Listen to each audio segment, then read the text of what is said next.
Hello my dear students, आप सभी को पता है लास्ट वीडियो में हमने यहाँ तक डिस्कस कर लिया था और मैंने आपको कहा था कि ये जो मोर टू नो वाला पोर्शन होता है, जो ये बॉक्स आपको दिखाई दे रहा है स्क्रीन पे, ये आपको रीड करना था, है ना।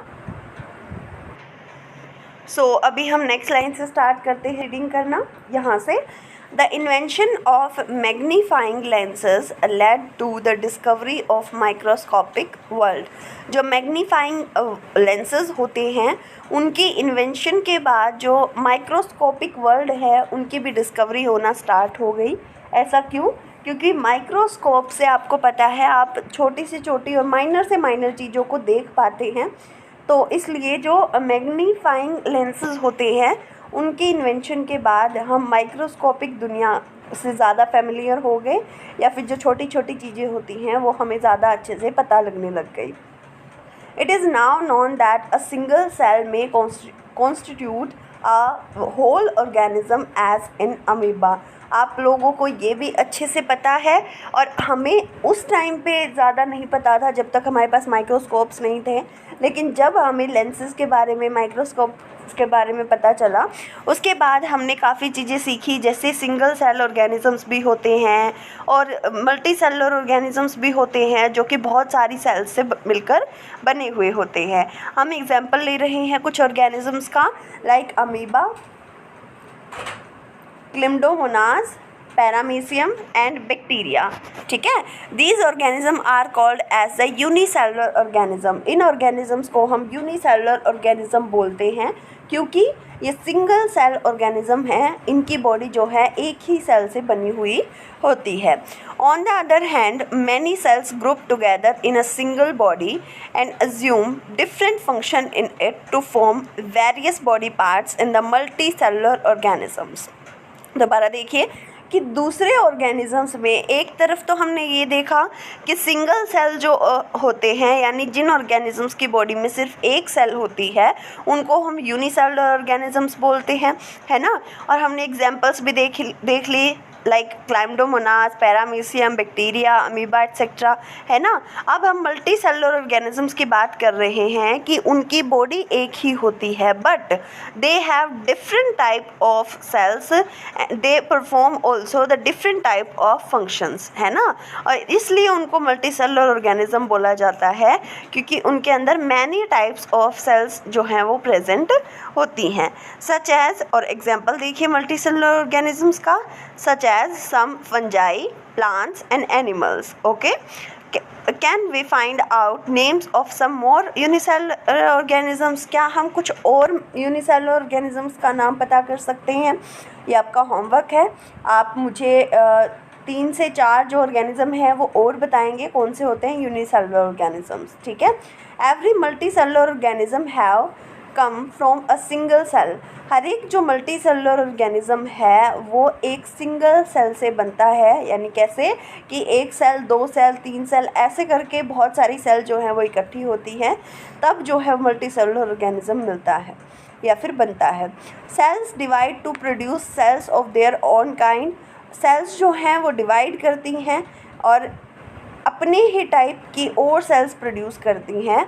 All cells thus come from pre existing cell. इसलिए हम कहते हैं कि जो सेल्स हमारे पास पहले से प्रेजेंट है उन्हीं सेल्स से नई सेल्स जो हैं वो बनती हैं। ठीक है, उसके बाद फिर से ये एक्टिविटी आ गई बच्चे, एक्टिविटी 5.2।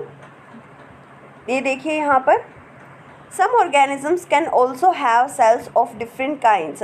कुछ ऑर्गेनिजम्स होते हैं जिनके अंदर बहुत ही ज़्यादा डिफरेंट टाइप की सेल्स प्रेजेंट होती हैं। Look at the following pictures. हमें ये पिक्चर्स देखनी है। It depict some cells from the human body. और ये जो सेल्स आपकी स्क्रीन पर दिखाई गई हैं बच्चे, ये जो सेल्स हैं ये ह्यूमन बॉडी से ली गई हैं। ठीक है, ह्यूमन बॉडी से ली गई है। स्मूथ मसल सेल जो आपको स्ट्रक्चर दिखाई दे रहा है। ब्लड सेल्स कैसी होती हैं ये भी आपको दिख रहा है, सर्कुलर सा स्ट्रक्चर इसका, है ना। और ये देखिए बोन सेल, ओवम। ओवम क्या होता है? ओवम और स्पर्म जो है वो male and female reproductive cells होती हैं, गैमेट्स होते हैं। ठीक है, ये फैट सेल्स होती हैं और ये हमारे बॉडी के अंदर नर्व सेल्स होती है। एक एक करके हम इन सब के बारे में बहुत अच्छे से पढ़ेंगे, आपके सिलेबस में होगा तो। बट नर्व सेल के बारे में, ब्लड सेल ओवम और स्पर्म, इनके बारे में तो हम बहुत ज़्यादा डीपली पढ़ेंगे। हर एक चैप्टर वाइज हमें इन सारी चीज़ों के बारे में बहुत अच्छे से जो है नॉलेज हो जाएगी। ठीक है बच्चे। उसके बाद देखिए, the shape and the size of the cells are related to the specific function they perform. जो शेप और जो साइज़ है किसी भी सेल की, वो रिलेट करती है किसके बारे में? The specific function they perform. जो स्पेसिफिक फंक्शन वो करते हैं, वो परफॉर्म करते हैं, उनकी शेप और जो साइज़ है उनसे रिलेटेड होता है।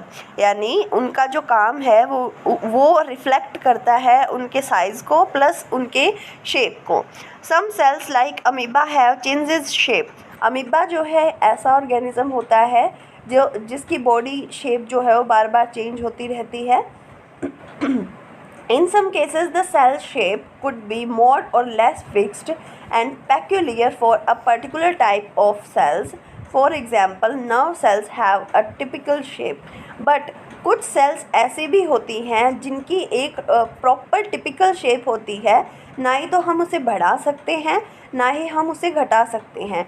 ऐसी particular type of sales present होती हैं हमारी बॉडी के अंदर भी, जिनको हम नर्व सेल्स भी कहते हैं, है ना। ये एग्जाम्पल दे रखा है आपको नर्व सेल्स का। नर्व सेल्स वो सेल्स होती हैं जिनका एक पर्टिकुलर टाइप ऑफ जो है स्ट्रक्चर होता है, जिसको हम चेंज नहीं कर सकते, और एक प्रॉपर जिसे हम बोलते हैं, जैसे कि आप देख सकते हो स्क्रीन पे, ये होती है हमारी बॉडी में nerve cell.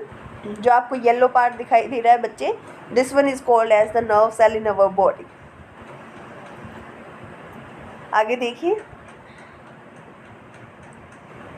each living cells have the capacity to perform certain basic functions that are characteristic of all living forms। जितने भी लिविंग ऑर्गेनिजम्स प्रेजेंट होते हैं हमारे आसपास, सबके अंदर लिविंग सेल्स प्रेजेंट होती हैं जो कि एक proper basic type of function जो है वो परफॉर्म करते हैं।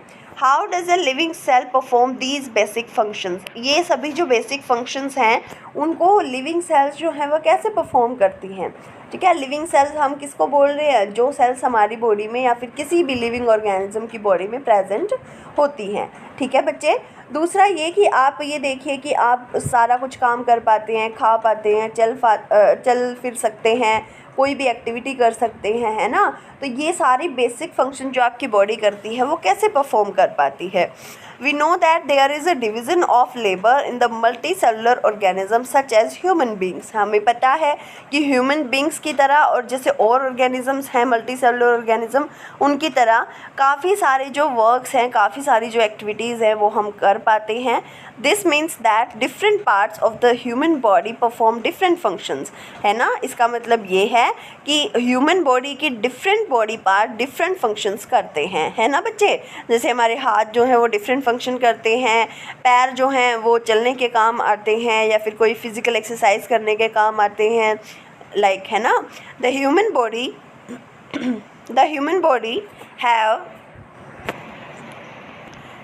Has a heart to pump blood. जैसे कि ह्यूमन बॉडी के अंदर एक हार्ट भी होता है जिसका एक स्पेसिफिक काम होता है। क्या काम होता है? ब्लड को पंप करने का। ठीक है। एक स्टमक होता है to digest food and so on, और डाइजेशन प्रोसेस के लिए या फिर फूड को डाइजेस्ट करने के लिए स्टमक होता है, राइट। और जैसे और भी कई सारी चीज़ें होती हैं हमारी बॉडी में, जैसे आइज़ होती हैं देखने के लिए, नोज़ है हमारे पास स्मेल करने के लिए, टिथ हैं च्यू करने के लिए, लाइक, है ना। Similarly division of labour is also seen within a single cell. लेकिन हमारे पास बहुत सारी सेल्स हैं अलग अलग टाइप की, जिसकी वजह से हम डिफरेंट फंक्शंस कर पाते हैं, है ना। बट कई ऑर्गेनिज्म ऐसे हैं, जैसा कि हमने पढ़ा, कि जिनके अंदर सिर्फ एक सेल होती है, उनकी पूरी बॉडी में एक ही सेल होती है, फिर भी वो ये सारे काम जो है वो करते हैं। ठीक है, लाइक खाते भी हैं, एक्सर्ट आउट भी करते हैं बॉडी से वेस्ट प्रोडक्ट को, और भी एक्टिविटीज़ करते हैं। In fact, each such cell has got certain specific components within it known as the cell organelles। एक ही सेल के अंदर काफ़ी सारे कंपोनेंट्स होते हैं स्पेसिफिक टाइप के, जिनको हम बोलते हैं सेल ऑर्गेनल्स। ठीक है। फॉर एग्जांपल बच्चे, कि मान लीजिए कि हमारा घर है, ठीक है। घर को हम हमारे पूरे घर को हम एज अ सेल बोल देते हैं, है ना, और उसके अंदर किचन है, बेडरूम है, ड्राइंग रूम है, ऐसे अलग अलग रूम्स हैं ना, अलग अलग बेसिक जगह है थोड़ी थोड़ी सी एक स्पेसिफिक फंक्शन के लिए, है ना। तो इसी तरीके से जो सेल है उसके अंदर डिफरेंट डिफरेंट टाइप के रूम्स होते हैं, कमरे होते हैं, या फिर मैं कह सकती हूँ कि अलग अलग टाइप की स्पेस होती है, या फिर ऑर्गेनल्स होते हैं, हम मशीन भी कह सकते हैं कि एक सेल के अंदर अलग अलग टाइप के उसके सेल ऑर्गेनल्स होते हैं जो कि उनका अपना अपना अलग काम होता है। Each kind of cell organelle perform a special function.